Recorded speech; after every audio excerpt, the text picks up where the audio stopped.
chicos, ¿cómo están el día de hoy? Bienvenidos una vez más a mi canal. El día de hoy estaremos reaccionando al episodio 5 de Lovely Writer. Según lo que vimos en el adelanto de este episodio, al parecer ella va a empezar a entrar en acción en la relación entre Nupsi y Jin. Hasta el episodio pasado, Ei no había hecho nada que me moleste, al contrario me caía muy bien, pero siento que en este episodio mi percepción sobre él va a cambiar. Y es que, güey, va a empezar a entremeterse en una relación que prácticamente está gritada a los vientos y no me parece justo. Por otra parte, el episodio pasado quedó en que Nupsi por fin le dijo directamente a Jin que le gustaba. Y pues como les dije la semana pasada, siento que este es un paso importante para que Jin también se dé cuenta de lo que realmente siente por Nupsi. Así que siento sinceramente que en este episodio va a haber bastante avance en su relación. No sé si estoy bien, pero yo creo que sí. Y bueno chicos, ya no puedo esperar más. Así que sin nada más que decir, comencemos con el video.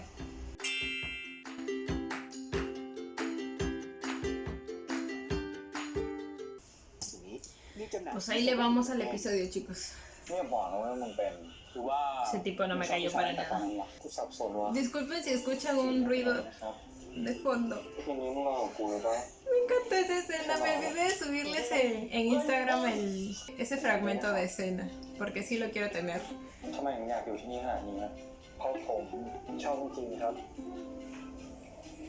Ahora escuchar la respuesta de Jin. Oh, el libro que va a escribir se llama Lovely Writer.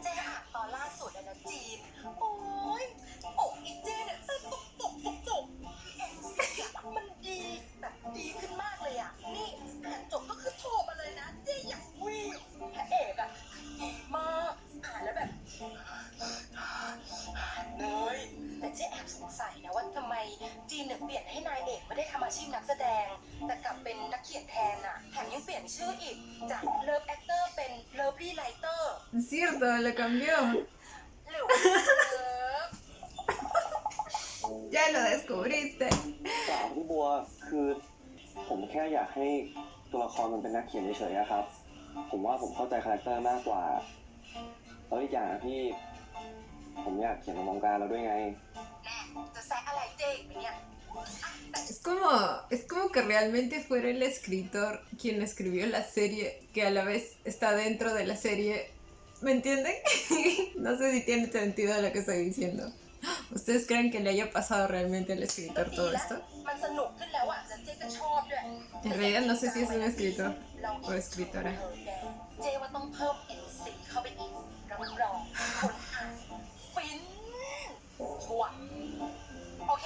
Ay, güey. Entonces, ¿qué pasó con su respuesta a lo que le dijo Nupsi? Claro que no espero que le haya dado un... Tú también me gustas rotundo así de frente porque necesita tiempo para procesarlo, pero no sé en qué quedaron.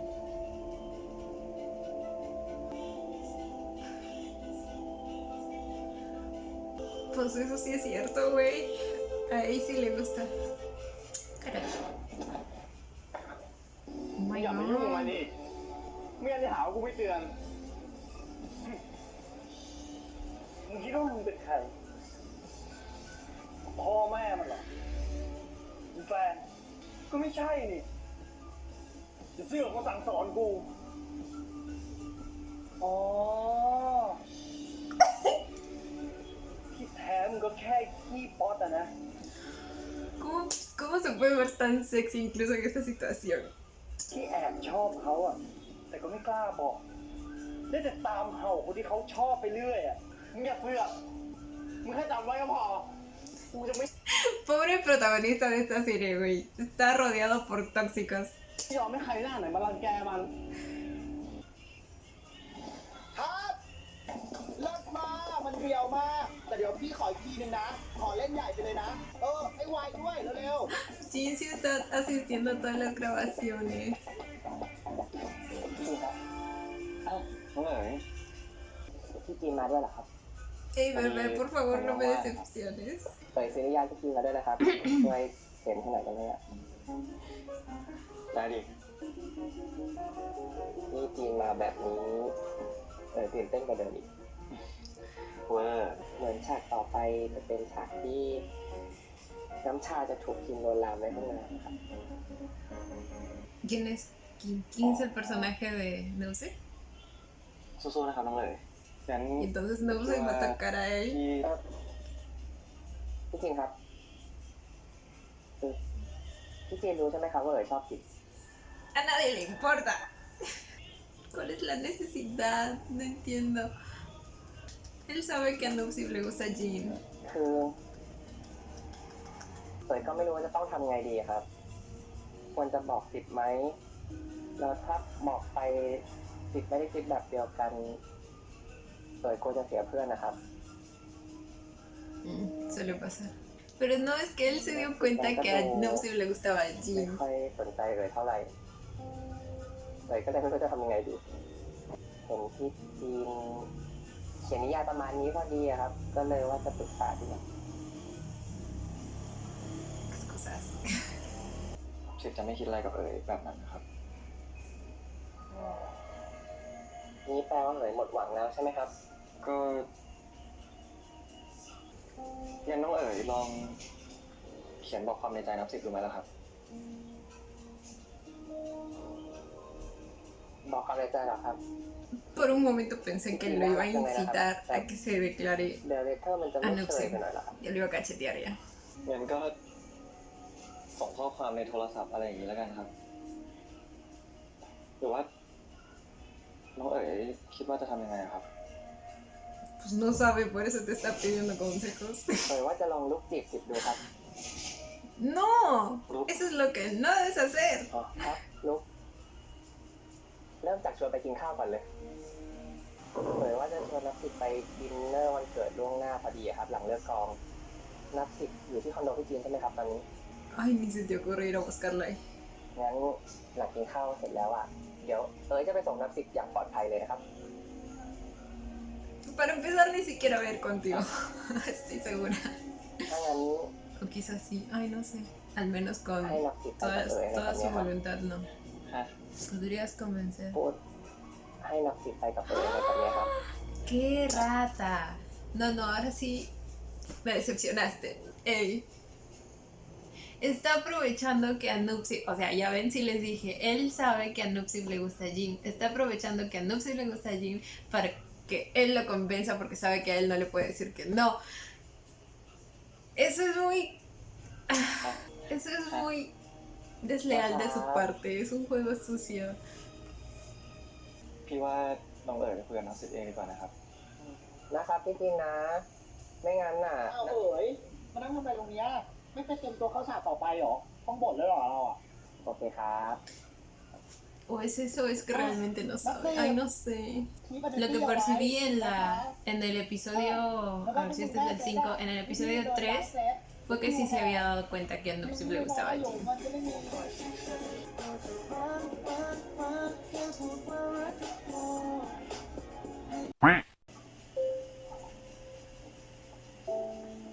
Ay, no estés triste, bebé Jin. A Nupsi solo le gustas tú. มาด้วยเหรอครับวันเนี้ย No importa que todos se mueran por él. Oh. Hasta yo me muero por él. อืม Pero él solo tiene ojos para ti. สิบนี่น้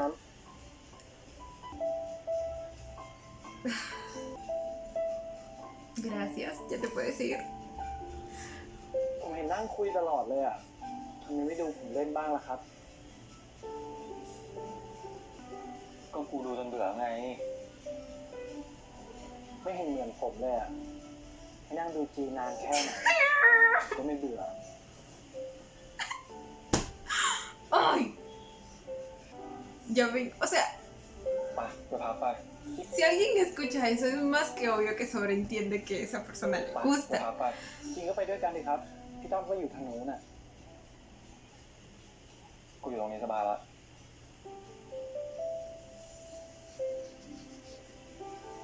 Jin, no, no dejes a tu hombre. เดี๋ยว Che, ella está aprovechando ถึงตอน la เกิดเราแล้วอ่ะ bondad de Jin. ไปโรงแรมเดิมกับคราวที่แล้วก็ได้ แล้วเดี๋ยวไปโรงแรมเดิมกับคราวที่แล้วก็ได้ ¿Qué hotel? ¿Por qué fueron a un ไป hotel? ส่งถึงคอนโดพี่จีเลย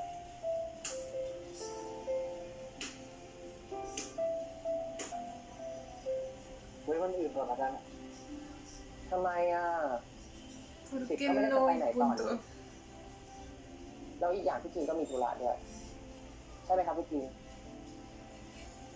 ¿Se dan cuenta cómo está manejando la situación para que Jin responda como él quiere? โอ้ Es una víbora. Es una víbora. เอ้าจะคุยกันอีกนานไหมไอ้กลุ่มนั้นน่าที่มากินข้าวกันสิเดี๋ยวแต่ก็หมดหรอก อ่ะสิเราไปกันเถอะ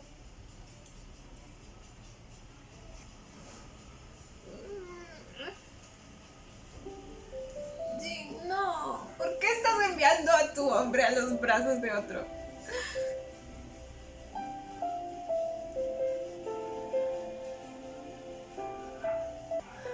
¡Ey! ¡No me caes! Se me cayó. Jin, tienes que reaccionar pronto, por favor.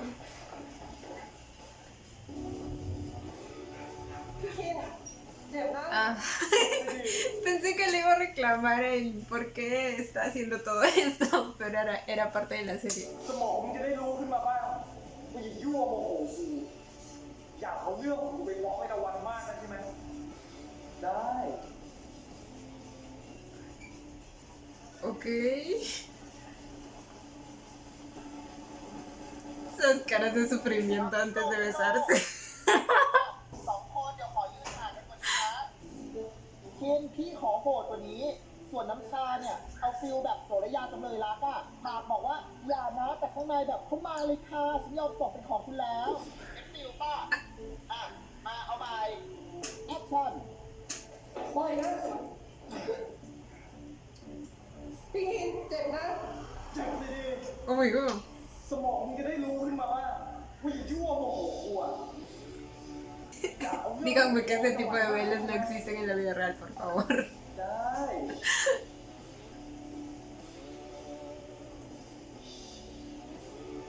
Pues han mejorado en la actuación. Excepto en él. Siempre antes de besarse hay como... เลือดตัวกว่านี้เล่นใหญ่กว่านี้สิเว้ย แต่นี่มันจะข่มขืนแล้วนะพี่ Pero esto es casi una violación, ¿verdad que sí? ตัวมันไม่ได้แรงขนาดเนี้ยแล้วคิงมันจะอ่อนโยนทีหลังไม่ใช่หรอครับ นี่ฉันสั่งอะไรก็ทำไปเถอะนะพวกคนมันรักกันน่ะ ไม่ต้องถามมากได้ป่ะ บอกให้ทำอะไรก็ทำไป เอามา3 2แอคชั่น Güey, eso no es legal, no es correcto. จริง ¿Qué le enseñan a los ๆ niños de hoy en ใต้ día? เพื่อเอ๋ยเลย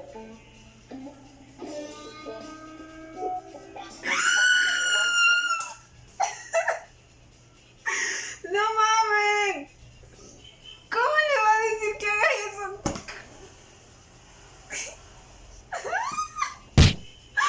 ¡Güey! Sorry, pero quisiera ser en estos momentos. อ่ะนับ10เอามือสอดเข้าไปนะพี่คิง ¡Güey! เอามือสอดเข้าไป Aunque se dan cuenta que eso les piden que hagan realmente para las escenas en sí. ล้วงเข้าไปล้วงเข้ามานิ้วสอดไปสิพยายามดึงมันออกแต่ว่าทำไม่ได้แล้วOh my god, esto es una violación, en serio. มันก็อัดจุกจริงเลยสิเอาแบบจูบจืดเลยนะอัดจูบเลยสิ Ay, no, pobre mi Jin, güey. อย่างนั้นแหละ Jin.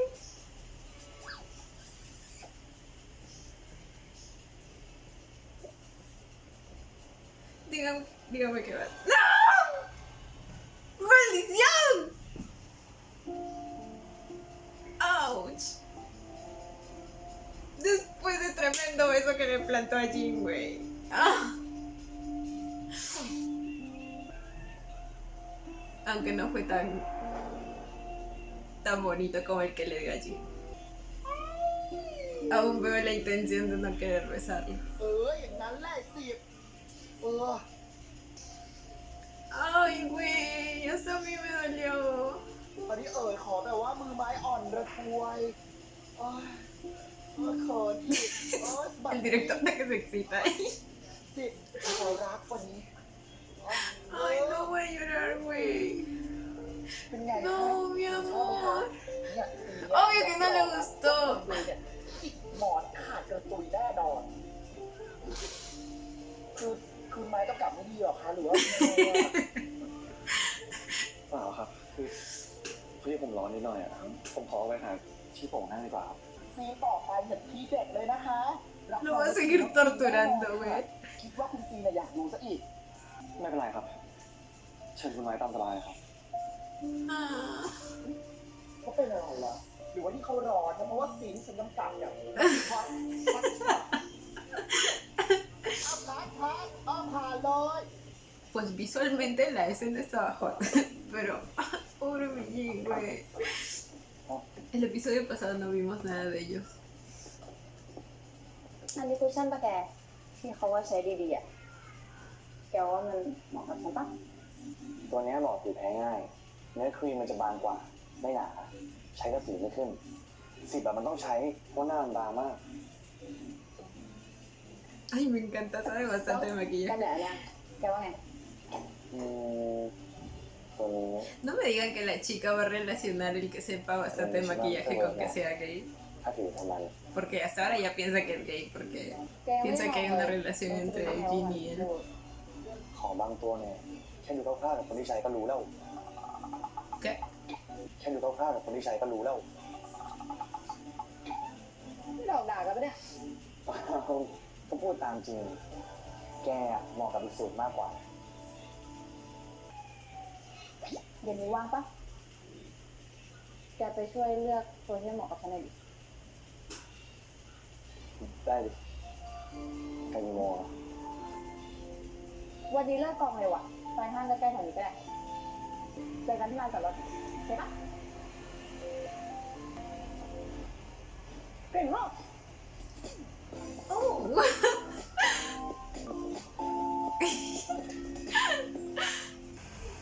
ช่วงนี้พี่นักศึกงานเยอะไหมครับ เยอะครับ ไม่มีเวลาพักผ่อนเลย ก็ขอบคุณทุกกำลังใจนะครับทำอะไรวะเห็นไหมครับผมทุกคนที่เข้ามาขอบคุณครับ แป๊บเดียว น่าจะได้ครับ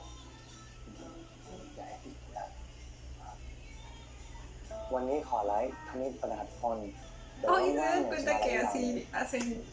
สวัสดีครับ los en vivos los เจอกั actores. นใหม่นะครับ บ๊ายบาย บ๊ายบายครับ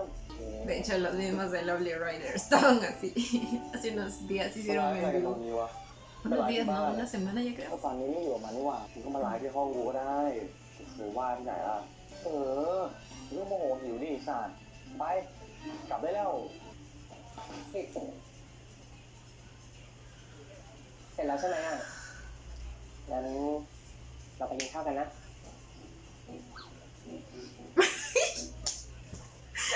Ahora sí, Jin lo volteé a ver como una esposa celosa. Así de. ¿Vas a aceptar? En mi cara. ก็บอกว่านี่ เอาไว้วันหลังแล้วกัน วันนี้ไม่ได้หรอ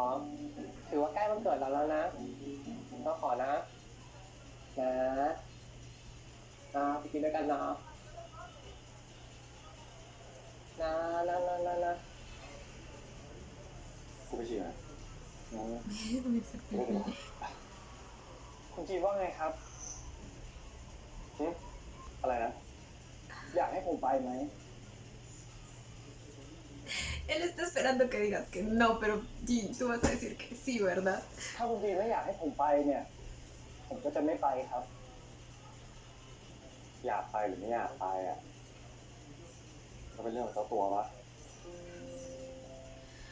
งั้นก็แสดงว่าถ้าผมไปเนี่ย Bueno, oficialmente no son nada, así que técnicamente tendría que ser así. งั้นก็อาบน้ำพักผ่อนนะครับ ถ้าผมกลับไปถึงเนี่ย ผมจะพยายามทำเสียงเบาๆ โอเค งั้นเจอกันข้างหน้านะ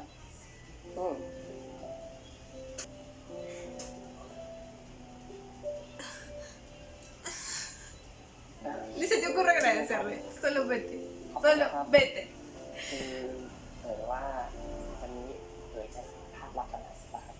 hazlo para que de una vez entiendas que no quiere estar contigo. แล้วเจอกันนะครับ Ven nomás, ven, ven. หมอเชี่ยอะไรป้าจะกลับเลยไหมกลับดิเด็กมึงก็ไม่อยู่แล้วนี่หาอะไรกินปะพอกินวะคงไปไม่ได้ Tiene una cita. กลับไปกินเองคนเดียวก็ได้ Ay, mi bebé.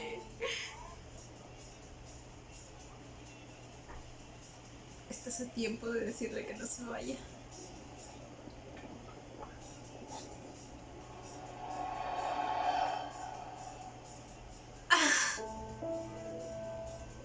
¿Por qué? ¿Por qué? แค่นี้ก็หายคิดถึงกันแล้วเนาะ Y lo hizo enfrente de... Estaba haciendo un en vivo, me parece. ไปเร็วทำไมต้องผักด้วยอ่ะก็ทำอะไรล่ะก็แค่ถ่ายสตอรี่เองอ่ะให้แฟนเต้นเถอะ Otro niño celoso aquí. แอบคิดว่าแกจะเบี้ยวซะละ โทษทีอ่ะไม่ใช่โมเดลไลน์จีสิบอยู่อ่ะ ถ่ายไว้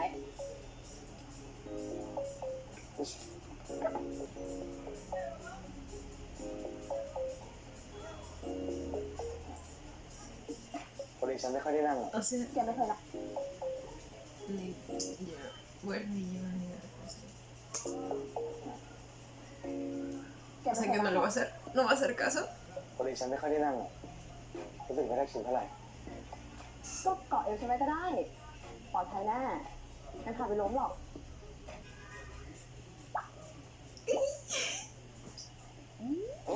Oh. ทำไม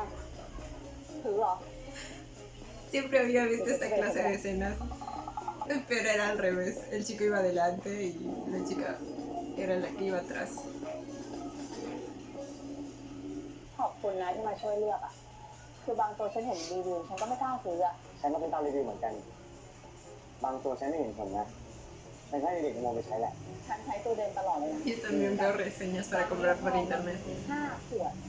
นี่ก็จะสวยกว่าผู้หญิงแล้วเนี่ยเปลี่ยนรูปเหรอ ทำไมอ่ะ ไม่ดีอ่ะ มันก็ดี แต่แค่มันไม่เหมือนแต่ก่อนเท่านั้นแหละ แล้วชอบปะล่ะ ทำไม แกจะมาถามฉันทำไมว่าฉันชอบหรือไม่ชอบ แกชอบแกแค่แต่งไปแกต้องแค่คนอื่นปะอ้าว Qué linda, me recordó la actitud de Jin cuando, cuando no se empieza a coquetearle. ฮัลโหลเจ๊วันนี้ติดธุระอยู่ ฉันสั่งให้แกทำอะไร ถ้าเรื่องพาณิชย์เรียนแอคติ้งอ่ะผมทำแล้ว ¿Quién es Nick? แล้วยังไงต่อ ก็ผมยันแล้วไงเจ๊ทำไมมาสั่งกระทันหันอ่ะ แล้วได้บอกฉันสักคำหรือเปล่า ก็เปล่า แต่ผมทำตามไปที่เจ๊บอกหมดแล้วนะ ก็ขอเวลาส่วนตัวกันบ้างดิ เวลาส่วนตัวของแกคือทำอะไร Viendo a la persona que le gusta. ¿Por qué lo hace trabajar como un esclavo todo el ผมไม่ día? เข้าใจว่ะ ผมทำทุกอย่างตามที่เจ๊บอกหมดแล้วนะ เจ๊จะเอาอะไรอีก แต่อย่าลืมนะเงินทุกบาททุกสตางค์ที่แกใช้อยู่ก็มาจากงานนี้ไม่ใช่เหรอตั้มนี่แค่ทำงานแค่นี้แกยังทำไม่ได้เลย Güey, se supone que su trabajo ya es algo establecido y es lo que planean. O sea, no le pueden meter más cosas así sin avisar de la nada. แก Solo porque dice que ese es su แกทำธุระ trabajo. ของแกก็ได้นะเว้ย วันนี้แกก็ช่วยฉันมาทั้งวันแล้วอ่ะ ช่างเถอะเจ๊มันก็เป็นแบบนี้ แกก็รู้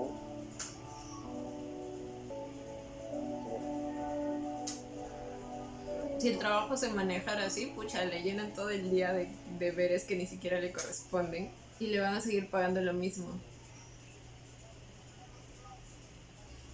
Esto me recuerda al caso de Type con su jefe.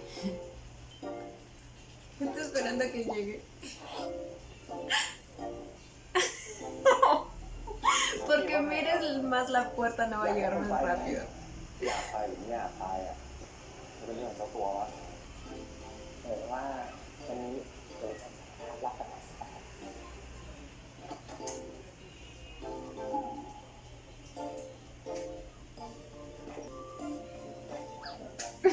No tienes derecho a enojarte porque tú lo enviaste.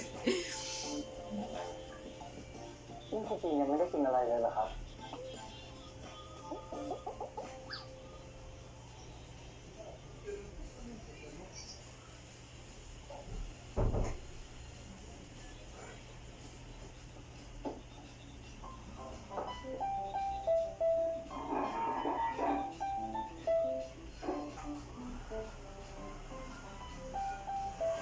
อุ้ยครับ Sí, está enojado. คุณจีนมีอะไรจะถามผมไหม ถามอะไร Quiere คุณมอง reclamarte ผม algo. ตลอดอะมีอะไรจะถามใช่ไหมล่ะ ถ้าคนถามเป็นคุณจีนเนี่ย ผมก็ตอบได้ทุกเรื่องนะครับ กูไม่ได้ อยากให้ถามก็จะถาม เป็นไงบ้าง Quiere saber qué hicieron. เรื่องอะไรเหรอครับ มึงไปกินข้าวมา เป็นไงบ้างอะ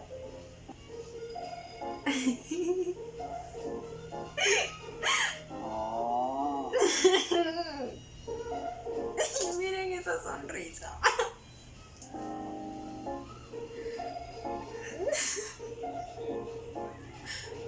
อ๋อ ก็ดีครับ อร่อยดี No te está preguntando por la comida. แล้วเราไปกัน2 คนนะครับ ไม่งานโว้ย ไม่เรื่องอะไรอีกเหรอครับ ถ้าเมื่อกี้ไม่ถามผมตรงๆเนี่ย ผมก็ตอบลำบากนะ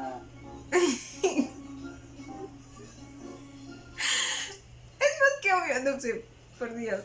Bueno, bien dicen que los hombres no tienen ese instinto femenino para captar algo tan obvio. น้องเลยว่าไงบ้างอะเขาปัญญา เรื่องนี้นี่เอง แล้วทำไมถึงคิดว่าผมคบกับเอ๋ล่ะครับ วันนี้ก็เห็นพวกมึง2 คนที่ลานจอดรถอะ จริง Ah, lo del estacionamiento. บังเอิญเห็นอะ ๆที่ผมไปกับเอ๋อะเพราะพวกเรามีเรื่องจะคุยด้วยกันเฉยๆนะ ¿De qué? เรื่องจะคุยเรื่องอะไร Para dejarle en claro que te gusta el ching, ก็วัน ¿verdad? นี้ผมเห็นเอ๋ไปกับคุณจีนไม่ใช่เหรอครับ เห็นคุณจีนทำหน้ายุ่งๆแบบนั้นที่กอง Le dijo que no lo molestara. เปล่าครับ ผมกับเอ๋เป็นแค่เพื่อนกัน ไม่มีอะไรมากกว่านั้น ถ้ารู้ว่าคุณจีนเป็นห่วงผมเนี่ย ผมจะได้ไม่ไปกับเอ๋ตั้งแต่แรก ใครอยู่ Ay, por กู favor. ถามว่ากูอยากรู้เฉย ไม่ใช่ว่าคุณจีนเห็นผมจูบกับเอ๋แล้วเก็บไปคิดมากเหรอครับ กูเห็นเรื่องของมึงกับน้องเอ๋ยเต็มไทม์ไลน์เลยแล้ว ¿Cuál es? ¿Qué? ¿Qué línea พ de อกู tiempo? เห็นที่จอดรถอะ กูคิดว่าพวกมึงชอบกันจริง Pero si él te dijo que tú le gustas. ว่าทางซีรีส์อ่ะเขาขอให้โปรโมท ๆแต่ก็ดูของจริงดีนะ Ay, mira, es un ก็ไง pocherito. คุณจีนหึงผม ไอ้สิบ ¿Cómo lo puedes seguir ผม negando? จริงอ่ะใครเขาจะเชื่อล่ะครับ ส่วนเรื่องจูบเนี่ยมันเป็นแค่งานถ้าจูบด้วยความรู้สึกเนี่ย ผมไม่ได้อยากจูบกับใครหรอกครับ Solo a ti. นอกจากคุณจีน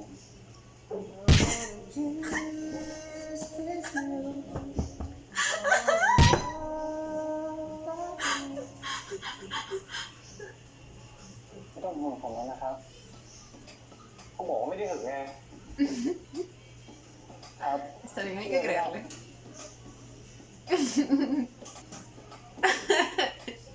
Incluso tiene el ceño fruncido. Ay, Dios. เล่นอะไรเนี่ย ก็เวลานอนก็ชอบทองแก้มแบบเนี้ยมันน่ารักนะครับรู้ไหม กูแบบน้ำแล้วเหรอ En serio voy a llorar. Qué bonito. Ay, no, en serio. Un beso indirecto. Güey. En serio, yo dónde consigo un novio? Happy Birthday น้องเอ๋ยขอให้น้องเอ๋ยน่ารักแบบนี้ตลอดไปจากพี่อาร์ต Here's art.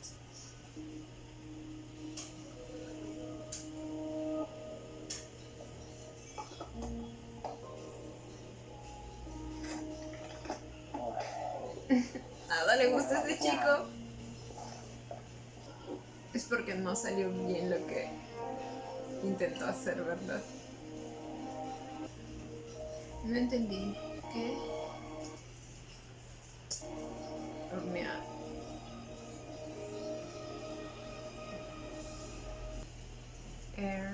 ¿Es su hermana? เพราะว่าความ No entendí lo de la panadería y hornear y no sé qué. รักที่มีเก็บอ้าววันนี้ก็มาเหรอมาเมื่อเช้าแล้ว Que se supone que estaba practicando. มันมาเร็วเนี่ยไม่กูต้องมาเฝ้าไอ้สิบไงว่าแต่มึงอะแปลกนะตื่นเช้าไอ้สิบเหรอเกี่ยวอะไรกับเหล็กนี่ไม่งั้นจะเกี่ยวกับอะไรอ่ะแล้วไอ้สิบเห็นมึงยังอ่ะไม่รู้อ่ะยังมึงเอาเถอะเดี๋ยวมันก็เห็นเองอ่ะมันติด GPS ล่องเห็นกับมึงหรอก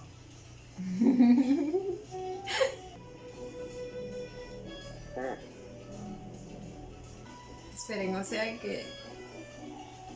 Jin no suele ir a esa hora.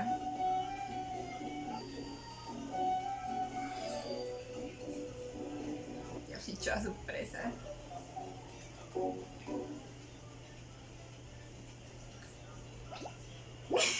Y lo recibió.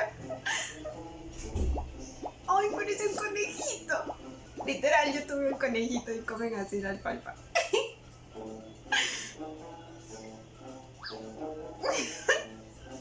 Me encanta. Pero sí se dio cuenta. ฮันเตอร์เหรอครับ นี่มันเก็บสำรองไว้ไม่ได้นะทำไงอะฮะก็ป้อนขนมครับผมไม่กินอีกแล้วให้ป้อนเป็นเพื่อนผมอยากให้มันกินให้กินเลยกินไม่กินคนเดียวมันไม่หิวเท่าไหร่แต่เมื่อกี้ Eso no parecía. มันจะเข้าฉากใกล้แล้วล่ะครับเดี๋ยวสักแป๊บก็เปลี่ยนชุดแล้วไม่สิครับเดี๋ยวเข้าไปเปลี่ยนชุดได้เลยขอตัวก่อนนะครับ Son peperos, ¿verdad? Se me han antojado. Acá hay una tienda llamada Arenales. Quizá varios de ustedes la conocen. Y ahí la venden. Ayer iba a ir, pero al final no me animé. ¿Por qué lo miras así? Güey, ya me dio miedo, Parece que no es quien yo pensé que era.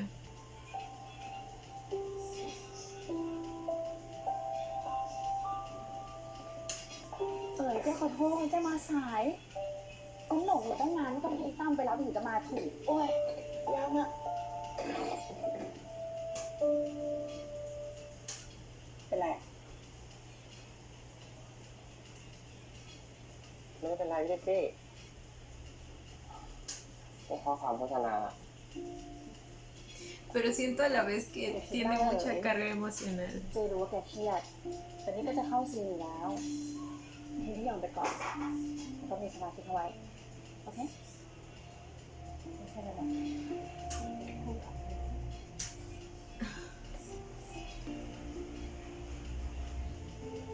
Sigo sin estar muy segura de qué pensar sobre ella.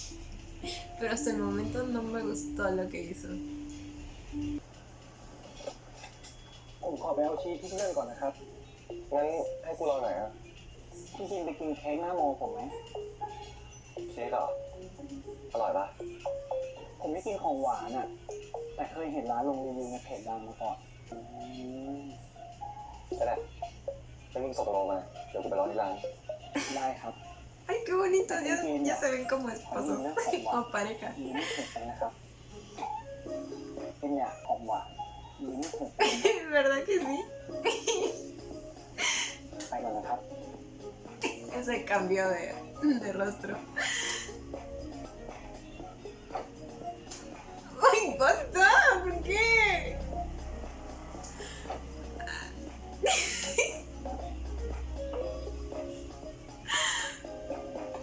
Es que, güey, así es difícil que alguien no se dé cuenta que se muere por él.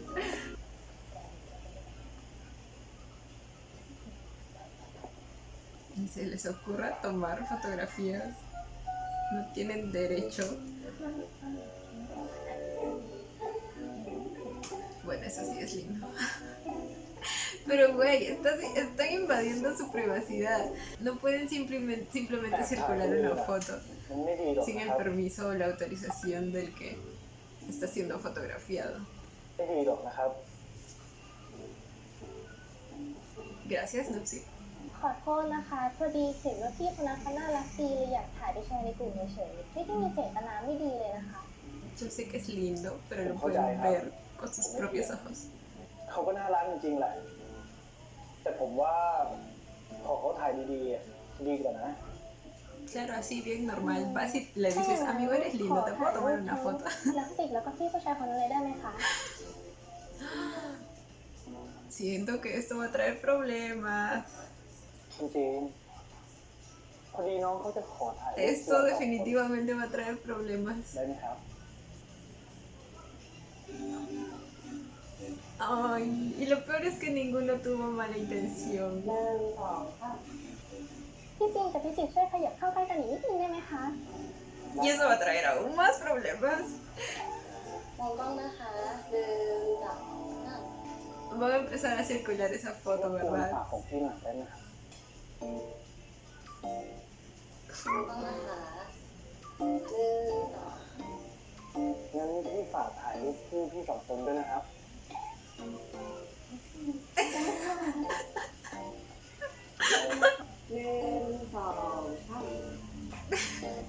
¿Por qué no si se ponen vuelos tan pegados? No saben qué es mi debilidad.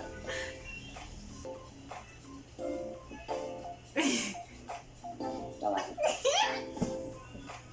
¿Por qué? ¿Se imagina tener a alguien que cada media hora te está diciendo linda? สองคนนั้นเขาเรียนมอเดียวมึงเหรอ น่ารักเชียวครับว่ามึงอ่ะไม่เห็นจะไปไหนกับเพื่อนที่หมหาลัยบ้างเลยอะหรือเป็นเพื่อนเขามีแฟนหมดแล้วเหรอจริงๆจะอยากรู้ไปทำไมล่ะครับ เอ้าก็ถามเรื่อยเปื่อยอะ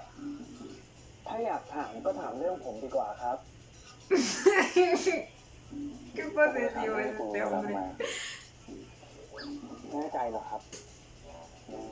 งั้นรู้ไหมว่าผมชอบอะไร Aparte de Jin. ก็กูไง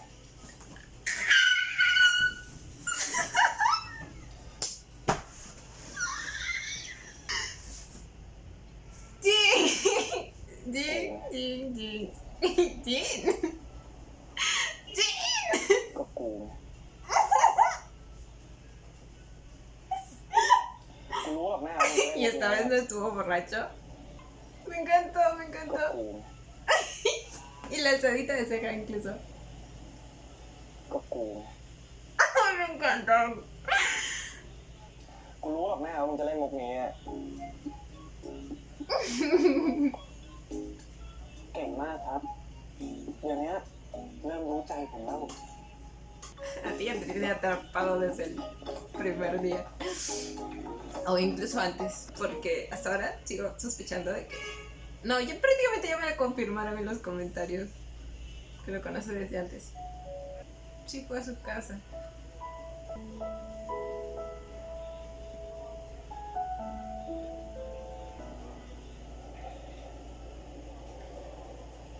Pensó que no le iban a abrir la puerta.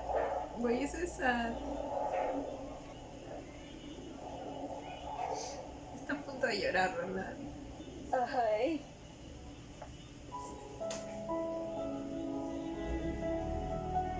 Ella es la chica que apareció en el episodio... No me acuerdo qué número, pero estaba hablando con el otro chico. Ay, lo siento, los nombres. No puedo con los nombres. ¿Es su hermana o es su mamá? Pienso que es su hermana, pero a veces los asiáticos cuando ya son mayores se ven tan jóvenes que podría ser su mamá. แกเป็นไงบ้าง ก็ดีนะ ที่อยู่ข้างนอกลำบากไหม อืม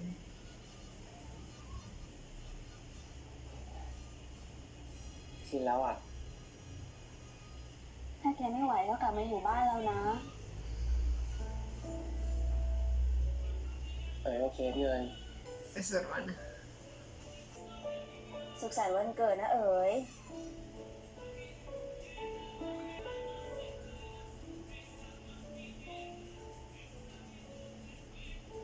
ขอบคุณนะ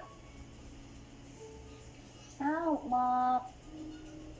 เอ๋ยพี่ลืมบอกว่าพี่ชวนหมอกมากินข้าวที่บ้านด้วย พ่อแม่เขาคิดถึง เห็นเราเล่นซีรีส์ด้วยกันนี่ Mok, ay, หมอก ya ค me อยบอก acordé. ฉันตลอดนะว่าแกเป็นยังไง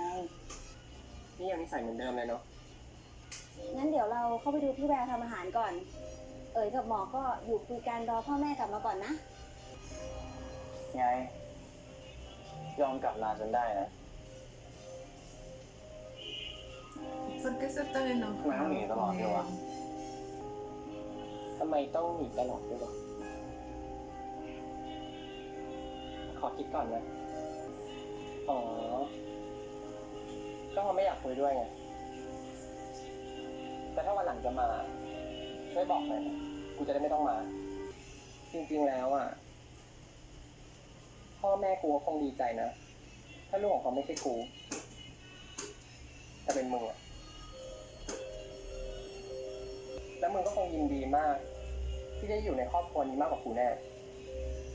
เห็นอยากเป็นส่วนหนึ่งของบ้านหลังนี้มากเลยดิ ใช่ปะไม่เห็นจะดีตรงไหนเลย มึงด่าไปเถอะกูก็ดีใจนะ ที่มึงยอมลดศักดิ์ศรีของตัวเอง ลงมาสนใจคนอื่นบ้าง No entiendo qué pasó entre ellos.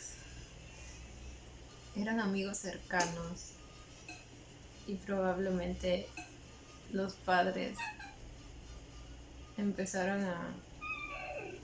mostrar más cariño hacia Mok que hacia su propio hijo. มึงกลับมาทำไม Fue la señora quien lo llamó. นี่พี่เอิญไม่ได้บอกพ่อหรอว่าจะแวะมากินข้าวด้วยอะ Ah, lo llamaron sin avisarle. ทุกคนที่นี่คิดถึงจะแย่ ใช่ค่ะคิดว่าไม่ได้เสียหายอะไร แล้วเราก็ไม่ได้เจอตั้งนานแล้ว Así que ese es el señor แล้วนี่จะไม่ทานกันหรอ que probablemente lo botó de su casa, ใส่ ¿verdad? ทานก่อนแล้วนะ O probablemente él se fue por su cuenta, pero fue porque él lo provocó. เงินหมดแล้วสิก็อยากรู้เหมือนกันนะว่าถ้าเกิดเงินไม่หมดมันจะกลับมาไหม Que ว่าถ้าเกิดเงินไม่หมดมันจะกลับมาไหม no creo que sea ese tipo de persona. Él sabe valerse por sí mismo. เหมือนที่คิดไว้ไม่มีผิดเลย แต่ไม่จนตอบง่ายๆแบบนั้นหรอกเขาไม่ต้องห่วงนะ คือไม่ได้เป็นห่วงมึงแค่ยอมตัวต่อแทนแต่มึงอย่าคิดนะว่าอาชีพที่มึงไปทำเนี่ยมันจะมีเงินมากพอที่จะส่งมึงไปเรียนให้ทำขนมบ้าบอที่ฝรั่งเศสอะไรนั่นดูพี่สาวเขาไม่เคยทำให้พ่อกับ O sea que su verdadero sueño es estudiar มากพอที่จะส่งมึงไปเรียนให้ทำขนมบ้าบอที่ฝรั่งเศสอะไรนั่น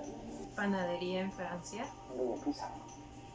เขาไม่เคยทำให้พ่อกับแม่ต้องผิดหวังหรือว่าไม่สบายใจเลย Ay, esa mala costumbre de comparar a los hijos. ไม่รักดี ชอบออกมาทำตัวต่ำ Jamás, jamás hagan eso. Eso genera resentimiento entre ellos mismos. แล้วไงอ่ะ ก็เป็นแบบที่พ่อต้องการมันอึดอัดอ่ะ ทุกอย่างพ่อก็เอาจากลูกไปหมดแล้วนี่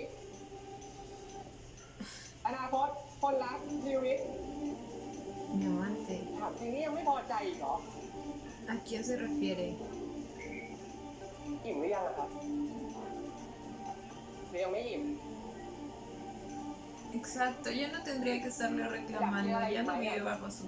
เพราะตอนเนี้ propio ย techo. เอ๋ยเหลือแต่กระดูกแล้วนะ เอ๋ย มึงอย่าเถียงได้ป่ะ มึงอย่ามาเถียงกูได้ไหมสันดานมึงนี่มันยังเร็วเหมือนเดิมไม่มีผิดเลย Solo sal de มึง ahí. จำไม่ได้เหรอตอนที่มึงโดนคนที่มึงบอกว่ามึงรักนักหนาหลอกเขาอะมึงรักกันขนาดที่หลอกกูว่ามึงต้องไปเรียนพิเศษอะไรนั่นแล้วไปไงกูแค่เอาเงินไปฟาดหัวมันเท่านั้นมันก็หอบเงินปิดร้านขนมหนีมึงไปเลย Ah, ไอ้สิ่งที่มึงทำมันไม่ได้ทำให้กูอิ่ม señor, está siendo muy duro. Ay, solo cierre la boca.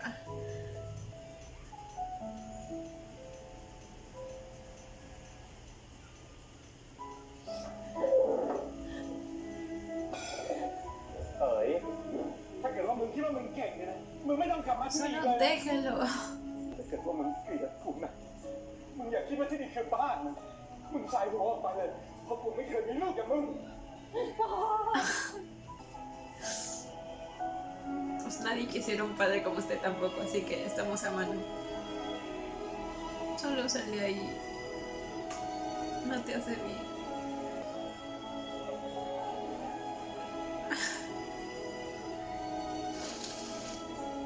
Ay, güey, quiero abrazarlo.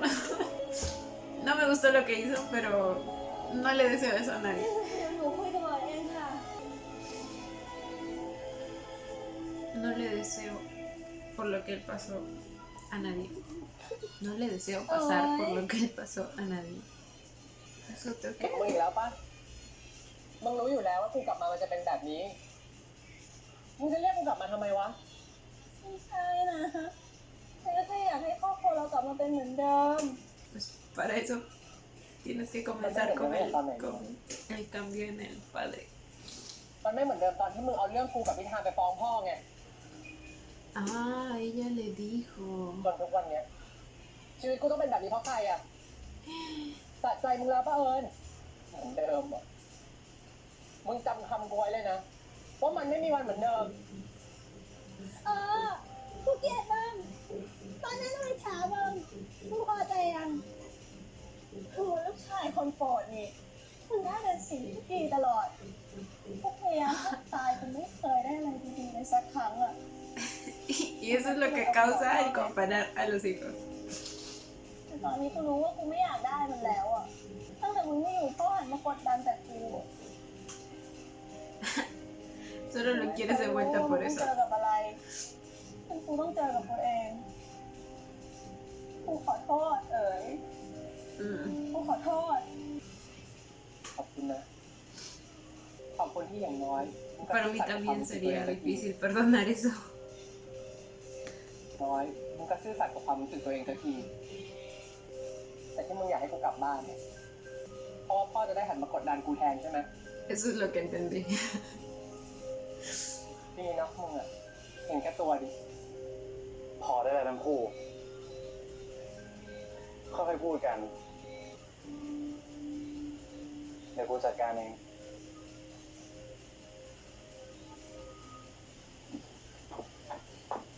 เดี๋ยวไปส่ง นี่มึงเลิกยุ่งกับกูสักทีได้ปะมึงนั่นแหละจะทำให้มันแย่กว่าเดิมอะ ไปเถอะมึงอยากเดินหรือไงมันอันตราย ไปกู Güey, ไปกู güey. ไป Calmaos. Calmaos. ไปกูไปกู Ay, mi bebé. ไปกู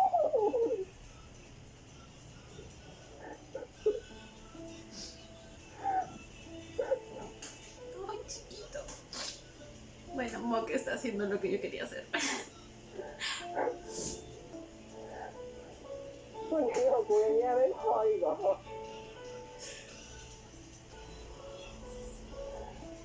ไม่เป็นไรนะ En este episodio lo siento mucho por él.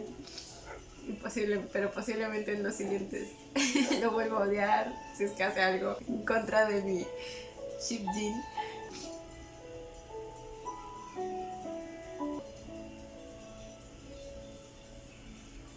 Ahí hubo algo, ¿verdad? ahí hubo algo.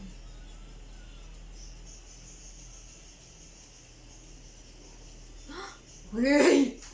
¡Uy! ¡Uy!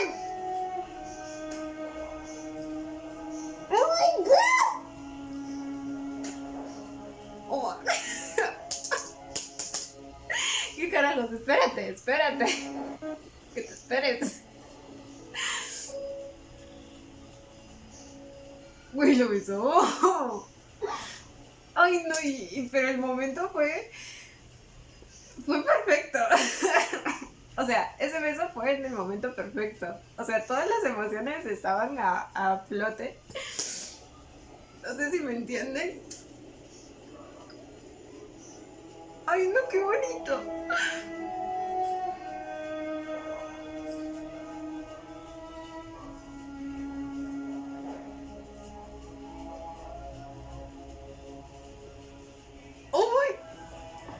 Oh my god.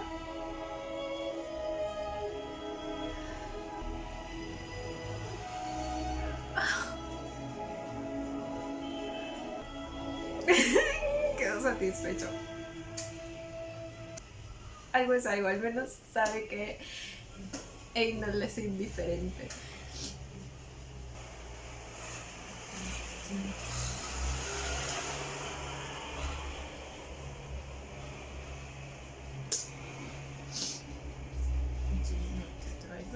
ว่าแต่แกมาหาฉันสะดึกดื่นเลย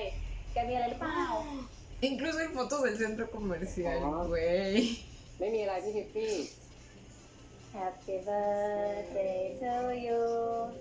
Happy birthday to you Vive con ella. Happy birthday Happy birthday Happy birthday to you Qué bonito. เจ๊ขอให้มีความสุขมากๆแล้วก็ขอให้เป็นน้องชายที่น่ารักแบบนี้ของเจ๊ตลอดไป Ay, no, me encanta. Esto es mucho más especial que lo que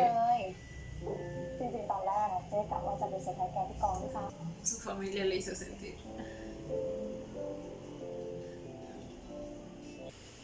ขอให้พี่ทิฟฟี่เป็นผู้จัดการที่ดีที่น่ารักแบบนี้ของเราตลอดไปเลย แน่นอนอยู่แล้วมีน้องแล้ว Ay, ella es su manager. Yo que pensé que también estaba en el cast.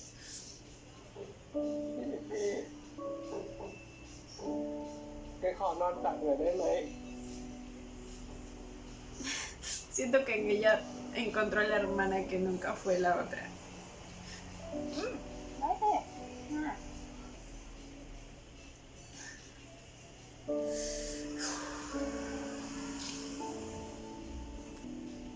Pues hoy día me gustó mucho la actuación de él. เป็นอะไรหรือเปล่า Desde la escena en la que él estaba sentado en อยา la กร้อง mesa, ไห้เจ๊ทำไง donde también estaban Jin y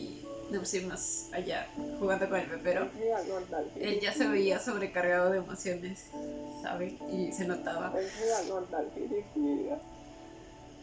ขออยู่แบบนี้สักพักหนึ่งอะ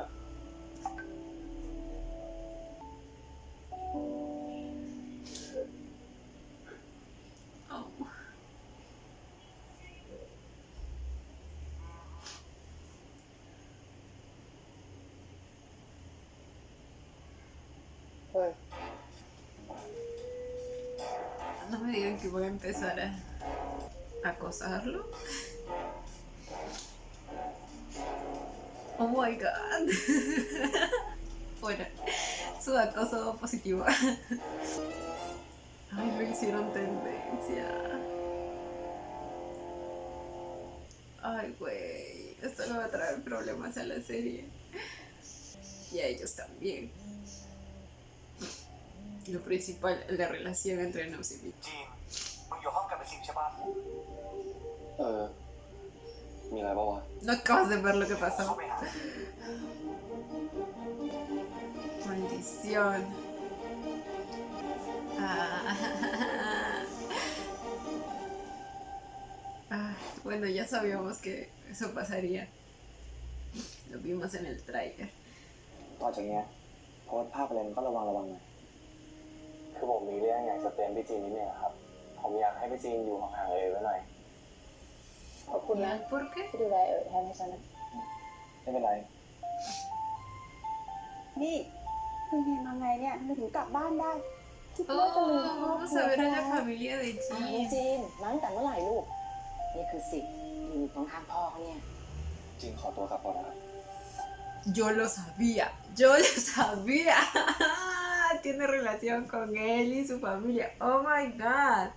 Y Jin simplemente no lo reconoció. Cambió tanto, güey. Tuvo un super mega glow up. El putazo de la pubertad le dio fuerte. ¿Qué rayos? Y bueno, chicos, lo siento, no voy a poder hacer comentarios finales. Solo les voy a decir que me encantó el capítulo, me encantó el episodio. Estuvo bastante... nos dio bastantes detalles de la historia y una idea de cómo va a seguir. Y lo siento, pero mi mamá me está llamando desde hace 15 minutos y me va a matar porque no le he hecho caso, no le he respondido porque la cámara está grabando. Entonces, Y bueno, chicos, esto ha sido todo por el video de hoy. Espero que les haya gustado. No olviden darle la manita arriba y suscribirse si les gustó el video conmigo. Hasta la próxima. Bye. Los quiero. No olviden seguirme en Instagram.